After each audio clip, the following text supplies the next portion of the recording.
지금 아침 출근길에 방송 들으시는 분들 오늘 새벽에 쏟아진 기사들 쫙 보셨나요? 진짜 눈을 의심했습니다. 코스피는 막 역대 최고치를 뚫고 날아가는데 네, 정작 개미들은 주식을 막 던지고 있죠. 맞아요. 거기다 대학 입시판은 완전히 뒤집어졌고요. 저 멀리 백악관 만찬장에선 심지어 총소리까지 들렸습니다. 이게 다 무슨 일인가 싶으실 텐데 네, 겉보기엔 완전 파편화된 뉴스들 같잖아요. 그쵸. 그래서 매일 아침 주요 기사들만 쏙쏙 뽑아서 여러분의 하루에 인사이트를 케어드리는 BT의 세상 읽기. 오늘 이 복잡한 뉴스들 이면에 숨은 단 하나의 거대한 맥락을 짚어드려보려고 합니다. 오늘 살펴볼 이 소식들 사이에는요, 거대한 패러다임의 전환, 그리고 그 속에서 어떻게든 살아남으려는 약간 극단적인 생존 본능이라는 명확한 궤적이 있습니다. 생존 본능. 네, 이 궤적을 따라가다 보면 지금 세상이 어디로 향하고 있는지 아주 정확히 보이실 겁니다. 좋습니다. 아침을 여는 오늘의 심층 탐구 바로 시작해보죠. 일단 우리 자본시장 최전선 얘기부터 파고 들어볼까요? 저도 매일 경제 기사를 보지만 요즘처럼 기이한 시장은 진짜 처음 봅니다. 하긴 최근 장세가 굉장히 특이하긴 하죠. 그니까요. 코스피가 무려 6,500선을 돌파하면서 불기둥을 뿜고 있는데 이른바 개미로 불리는 개인 투자자들은 무려 14조 7천억 원어치의 주식을 내다 팔았습니다. 엄청난 규모죠. 심지어 삼성전자나 SK하이닉스 같은 반도체 대장주를 던지고 시장이 하락해야 수익이 나는 그 인버스 상품 있잖아요. 곧버스. 그걸 제일 많이 사들였어요. 다들 맑은 하늘을 보면서 혼자 막 홍수 대비용 보트를 사고 있는 격인데 이 심리를 어떻게 봐야 합니까? 예. 단순히 고점 공포라고만 치부하기에는 시작의 구조적인 변화가 너무 큽니다. 개인 투자자들의 뇌리에는 그 과거 코로나 이후 유동성 장세가 끝났을 때 겪었던 폭락의 트라우마가 깊게 박혀 있거든요. 그때 진짜 다들 힘들었죠. 네, 그러니까 지수가 단기간에 확 급등하면 펀더멘털이랑 무관하게 언젠가는 무조건 빠진다. 이런 방어 기제가 작동하는 거죠. 근데 재미있는 건 외국인 투자자들의 자금 흐름입니다. 외국인들은 다르더라고요. 네, 이야기가 전혀 다릅니다. 그들은 하락에 베팅하기는커녕 한국의 특정 산업을 진짜 무서운 속도로 쓸어담고 있어요. 그게 바로 전선, 원전, 방산 같은 이른바 K 굴뚝주들 아닙니까? 아니 네이버나 카카오 같은 화려한 IT 기업들이 시장 주도하던 때가 엊그제 같은데 왜 갑자기 변압기 만들고 전선가는 전통 제조업이 떡상한 건가요? AI 기술의 본질을 약간 물리적인 차원에서 이해하셔야 합니다.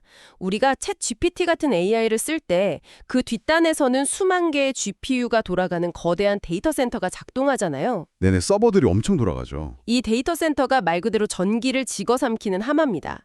24시간 내내 엄청난 열을 뿜어내니까 냉각 시스템을 돌려야 하고 여기에 필요한 전력량이 상상을 초월하는 거죠.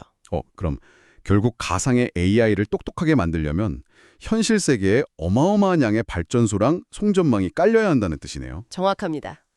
그러니까 뇌가 똑똑해지려면 심장에서 피를 막 엄청나게 펌프질해줘야 하는데 그 심장과 혈관 역할을 하는 게 바로 원전과 전선이라는 거군요. 아주 찰떡 같은 비유네요. 그죠?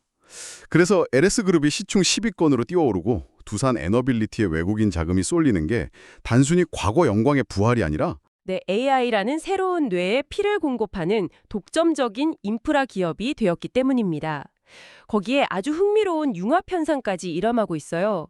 HD 현대중공업 사례를 한번 볼까요? 조선업이요? 네, 불과 2주 만에 주가가 45%나 급등하면서 시가총액 70조를 돌파했습니다. 코스피 9위까지 올라왔어요. 와, 70조요? 본업이 배를 만드는 건데 최근 미국 에너지 기업이랑 6,271억 원 규모의 데이터 센터 발전 설비 공급 계약을 맺었습니다. 잠깐만요. 배를 만드는 회사가 바다가 아니라 땅 위에 있는 데이터 센터에 발전 설비를 공급한다고요? 이게 기술적으로 말이 되나요? 사실 바다 한가운데 떠있는 거대한 선박은 그 자체로 완벽하게 독립된 하나의 발전소여나 다름없거든요. 외부에서 전기를 못 끌어오니까 안에서 직접 만들어야 되는구나. 맞습니다. 거대한 엔진으로 스스로 막대한 전력을 생산해야 하죠.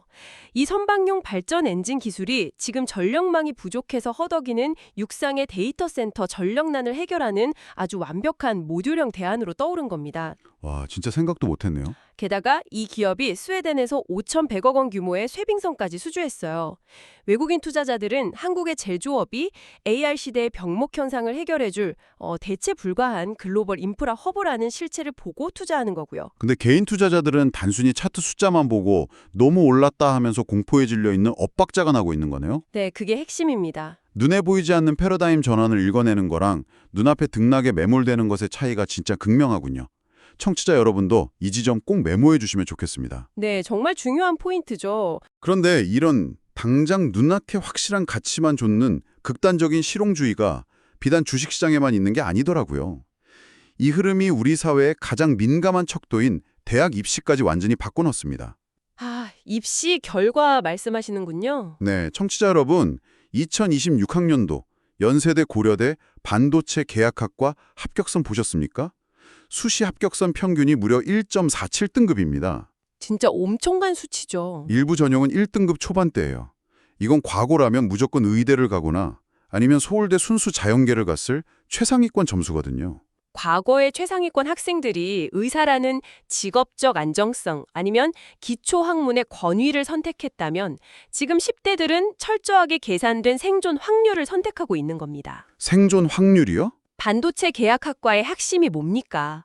입학과 동시에 삼성전자나 SK하이닉스 같은 글로벌 탑티어 기업으로 취업이 아예 보장이 되잖아요. 대기업 직행 티켓이네요? 그렇죠. 경제 성장은 둔화되고 청년 실업은 고착화된 이 불확실성의 시대에 4년 뒤 미래를 확실히 담보받을 수 있는 옵션만큼 매력적인 게 또 어디 있겠습니까? 낭만이나 명예보다는 대기업 사원증이라는 확실한 현찰을 챙기겠다는 거네요. 불안한 시대니까 당연한 생존 전략일 수 있죠. 합리적인 선택이죠. 하지만 약간 줌아웃해서 보면 진짜 등골이 서늘합니다. 우리나라에서 가장 똑똑한 1% 인재들이 전부 환자만 보거나 반도체 공장으로만 간다면 나중에 20년 뒤 세상을 바꿀 양자역학이나 새로운 기초과학 연구는 도대체 누가 합니까? 생태계가 완전 메말라 버리는 거 아니에요? 그 지점이 바로 국가적 차원의 가장 거대한 딜레마입니다. 당장 글로벌 반도체 패권 전쟁에서 살아남으려면 우수한 공학 인력이 쏟아져 들어가야 하는 게 맞거든요. 당장 급하니까요. 네, 단기적인 경쟁력 방어에는 필수적이죠. 하지만 기초과학이라는 튼튼한 뿌리 없이 응용기술이라는 가지만 무성하게 키우면 어떻게 될까요? 반도체 이후에 어떤 새로운 원천 기술이 등장할 때 한국은 그 생태계를 주도하지 못하고 또 누군가의 하청 기지로 전락할 위험이 큽니다. 청년들의 지극히 합리적인 생존 선택이 역설적으로 국가 전체의 미래싹을 잘라버리고 있는 셈이네요. 비극적인 모순이죠. 근데 청년들이 이렇게까지 절박하게 안전망에 집착하는 이유가 어쩌면 기성세대랑 국가 전체가 처한 이 팍팍한 현실을 미리 보고 있어서 그런 거 아닐까요? 당장 IMF가 한국을 향해서 아주 무서운 경고장을 날렸잖아요. 네, 연금 문제 말씀하시는 거죠? 네, 한국의 연금 지출 증가 속도가 그 어떤 선진국하고도 비교가 안 될 만큼 빠르다고요. 2050년경이면 한국의 연금 지출이 국내 총생산, 즉 GDP 대비해서 무려 41.4%에 달할 거란 분석이 나왔습니다. 와, 41%요? 이게 G7 국가들 평균의 3.5배가 넘는 수치예요. 국가가 벌어들이는 돈의 절반 가까이를 연금으로 내어줘야 한다는 건데 이건 그냥 경제 시스템 자체가 붕괴한다는 수학적 선고나 다름없습니다. 초고령화 속도가 벌써 재정 한계를 넘어버린 거군요. 그래서 정부가 꺼낸 카드가 바로 노인 연령 상향이잖아요. 현재 65세인 노인 기준을 2065년까지 75세로 올리겠다. 2년마다 1세씩 높이겠다는 시나리오죠. 네, 이렇게 하면 무려 603조 원을 아낄 수 있다는데 저는 이 뉴스 보면서 좀 답답했어요. 이건 마라톤 뛰고 있는데 결승선을 갑자기 10km 뒤로 확 밀어버리는 느낌이거든요. 평생 65세 은퇴 맞춰서 계획 세워놨더니 갑자기 10년을 더 버텨야 국가가 노인으로 인정해주겠다는 거잖아요. 그렇게 되면 아주 치명적인 공백이 발생합니다. 경제학에서는 이걸 소득 크레바스라고 부르는데요. 소득 크레바스요? 빙하 틈새 같은 건가요? 맞습니다. 직장에서는 여전히 60세 전후로 은퇴를 강요받는데 연금을 받거나 노인으로서 혜택을 받는 시점은 75세로 밀려나면 무려 10년에서 15년 동안 소득도 없고 안전망도 없는 빙하의 틈새로 추락하게 되는 겁니다. 와, 15년을 그냥 생으로 버텨야 하네요. 단순히 재정을 아끼겠다고 연령기준표 숫자만 바꾸는 행정편의주의로는 절대 해결될 수 없어요. 70대 초반까지 노동시장에서 실질적으로 돈을 벌 수 있게 직무를 재설계하거나 기업 고용 연장 인센티브 같은 사회적 안전망이 톱니바퀴처럼 같이 맞물려 돌아가야 합니다. 안 그러면 끔찍한 노인 빈곤 사태가 터지겠네요. 피할 수 없죠. 근데 그 긴 틈새를 맨몸으로 버티려면 최소한 쉴 방이라도 있어야 하는데 지금 주거 문제, 특히 서민들 전세난 지표가 심상치 않더라고요. 서울 아파트 전세 수급 지수가 108.4, 무려 5년 만에 최고치입니다. 동부권은 심지어 111.3까지 올랐죠. 100을 넘었다는 건 집 구하려는 사람은 넘치는데 매물이 말라버렸다는 거잖아요. 그 힘든 마라톤 뛰고 돌아왔는데 쉴 방조차 없어진 상황인 건데 왜 갑자기 전세가 씨가 마른 겁니까? 이 메커니즘을 좀 보셔야 하는데요. 전세라는 제도는 세입자 입장에서는 주거비를 아껴서 내 집 마련으로 가는 핵심 레버리지, 주거 사다리 역할을 합니다. 그렇죠. 강제저축 효과가 있으니까요. 반대로 집주인 입장에서는 이자 없이 돈 빌려서 집 사는 수단인데 지금 고금리가 너무 길어지고 신규 아파트 공급 물량 자체가 턱없이 부족해지면서 이 균형이 깨진 겁니다. 아, 이자 부담 때문이구나. 네, 집주인들은 당장 대출 이자를 감당해야 하니까 전세금 받아서 묻어두는 대신 다달이 현금이 꽂히는 월세나 반전세로 매물을 다 돌리고 있는 거죠. 결국 세입자들은 저축할 기회 다 뺏기고 매달 수십 수백만 원씩 월세로 생돈이 나가는 거네요. 청년들은 좁아진 취업문 뚫어야지. 은퇴 세대는 밀려난 연금이랑 깎여나가는 월세 사이에서 버텨야지. 진짜 다들 각자도생입니다. 네, 생존 게임이죠. 자, 이렇게 집 구하기도 숨 막히는데 매일 겪어야 하는 제일 뼈아픈 현실은 결국 밥상 물가거든요. 여기서 정부랑 기업이 재미있는 움직임을 보이고 있어요.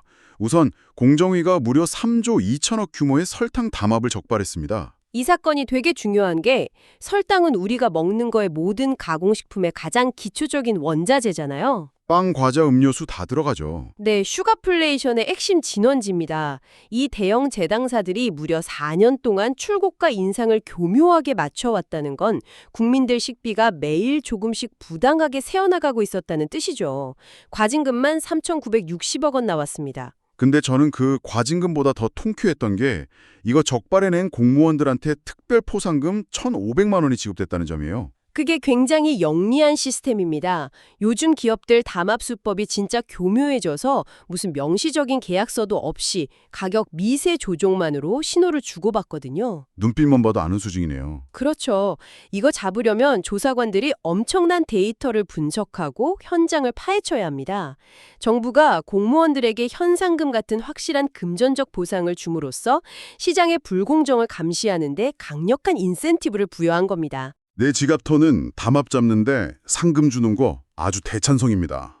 근데 정부가 이렇게 물가 잡겠다고 칼을 빼든 사이에 유통시장 기업들은 생존하려고 전혀 다른 승부수를 던졌더라고요. 하림그룹이 홈플러스 익스프레스를 인수하려고 나섰잖아요. 우산 협상 대상자로 선정됐죠. 처음엔 좀 의아했어요.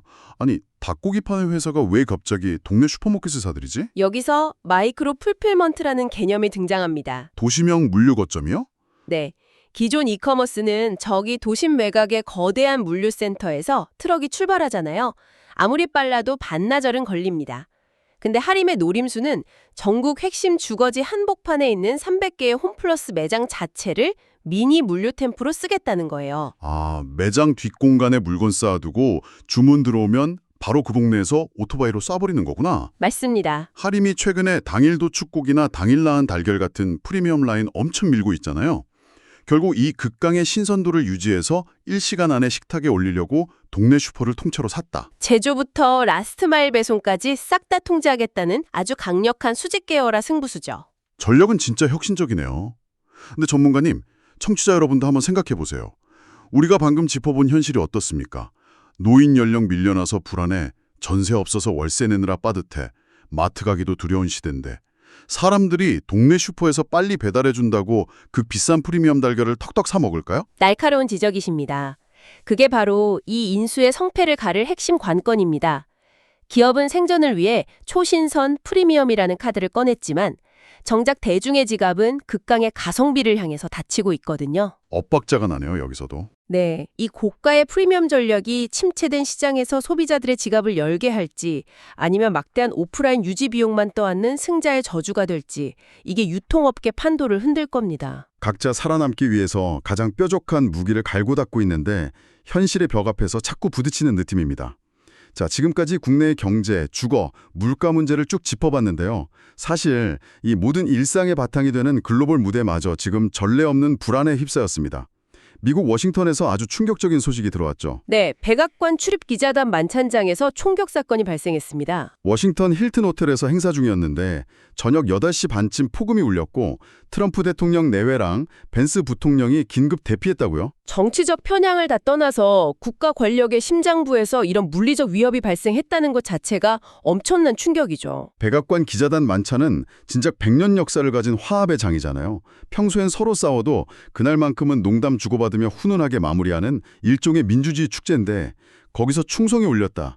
이건 마치 집에서 월세 걱정하고 있는데 창밖에서 허리케인이 집 전체를 흔드는 기분입니다. 완벽한 비유입니다. 이 사건은 단순한 보안 해프닝이 아니라 지금 전 세계를 지배하는 급도의 긴장감과 불확실성의 상징입니다. 이게 앞으로 정치나 경제엔 어떤 영향을 미칠까요? 대화의 룰이 붕괴한 거잖아요. 이런 위협 앞에서는 글로벌 리더들이 다 두꺼운 방탄유리 뒤로 숨게 됩니다. 언론과의 접촉도 줄이고 반대 진영과 소통도 닫아버리겠죠. 방어적으로 변하는군요. 네, 그렇게 정치적 소통이 닫히면 결국 거시적인 정책의 경직성, 극단적 보호무역주의로 직결됩니다.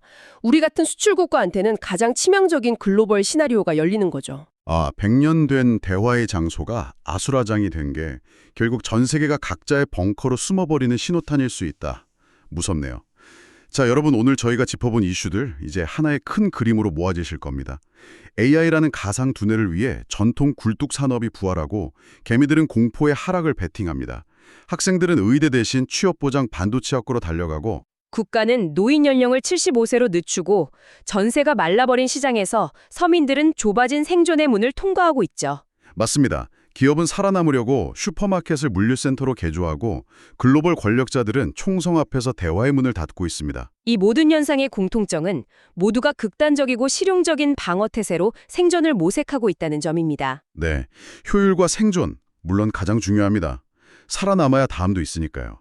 하지만 청취자 여러분, 우리 모두가 이렇게 완벽한 방어 태세로만 무장한다면 당장 돈은 안 되지만 세상을 바꿀 기초과학, 그리고 나와 생각이 다른 사람과 웃으며 대화할 수 있는 그 여유로운 공간은 대체 누가 지키게 될까요? 아주 중요한 질문입니다. 우리는 어쩌면 지금 너무 살아남는 데에만 몰두한 나머지 진정으로 살아가는 법을 놓치고 있는 건 아닐까요?